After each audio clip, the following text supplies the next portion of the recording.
Hey folks, I'm attorney Andrew Branca for Law and Self-Defense, and I'd like to take just a moment to talk with you about Kyle's Law, our proposed law for stopping politically motivated prosecutions of self-defense. Too often, rogue prosecutors bring felony criminal charges against people who are clearly doing nothing more than defending themselves, their families, or others from violent criminal attack. We've seen this happen in the George Zimmerman trial in Florida a decade ago, in the Kyle Rittenhouse trial just completed in Kenosha, Wisconsin, and in plenty of cases in between. These are cases where there is no practical evidence inconsistent with self-defense, such that there can be no good faith reason for a prosecutor to drag that defender to trial. The only motivation of the prosecutor is personal aggrandizement and political capital. The real problem here is that these trials are a win-win for these rogue, politically motivated prosecutors. If the trial ends in a conviction, they won the legal case. But even if the trial ends in an acquittal, however, as the George Zimmerman and Kyle Rittenhouse trials did, the prosecutor still wins in the form of political capital and esteem from their own social and political community. They at least fought the good fight, as their team sees it.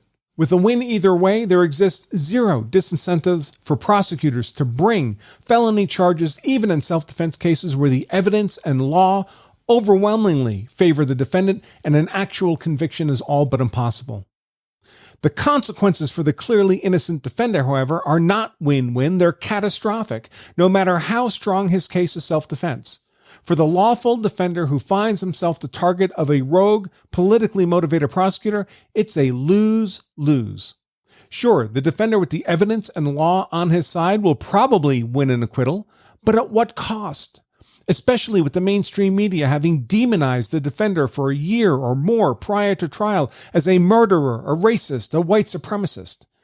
An acquittal after the trial does not make up for the loss of job, marriage, home, business, reputation, educational opportunities, and emotional stability.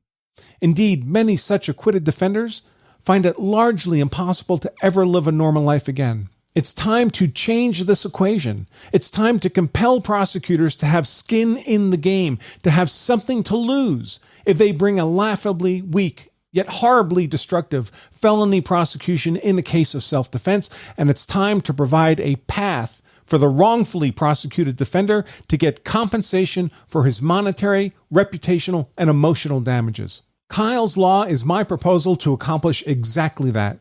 This statutory proposal targets laughably weak prosecutions of self-defense cases, prosecutions so weak they can only be politically motivated and without any real prospect of conviction. What do I mean by laughably weak in a more objective sense? Well, at trial, a prosecutor knows he will bear the burden to disprove self-defense beyond any reasonable doubt. Let's imagine that means he must disprove self-defense by 90% of the evidence. If the defendant is acquitted, that means the prosecutor fell short of that 90% threshold.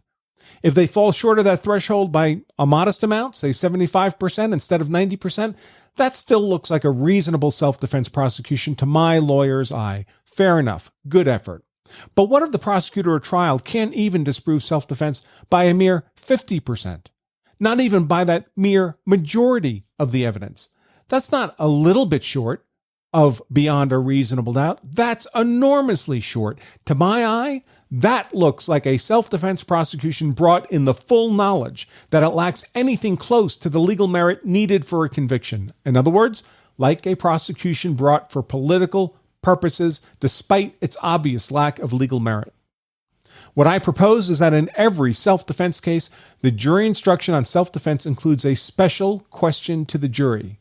If you, the jury, are acquitting this defendant on the grounds of self-defense, do you also find that the prosecution failed to disprove self-defense by a majority of the evidence?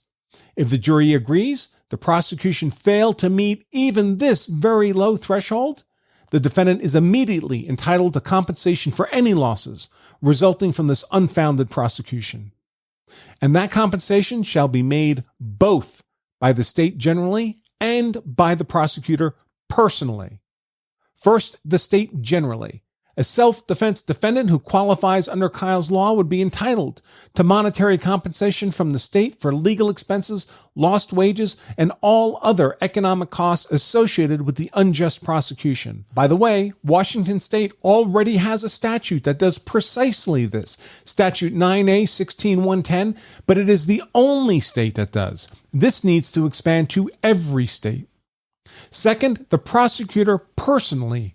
A self-defense defendant who qualifies under Kyle's law would be entitled to monetary compensation from the prosecutor personally for mental distress, emotional pain and suffering, lost economic, business, educational opportunities, reputational damage, and more, plus any legal costs incurred to secure this compensation, and that means the suffering of both the defendant himself and his immediate family.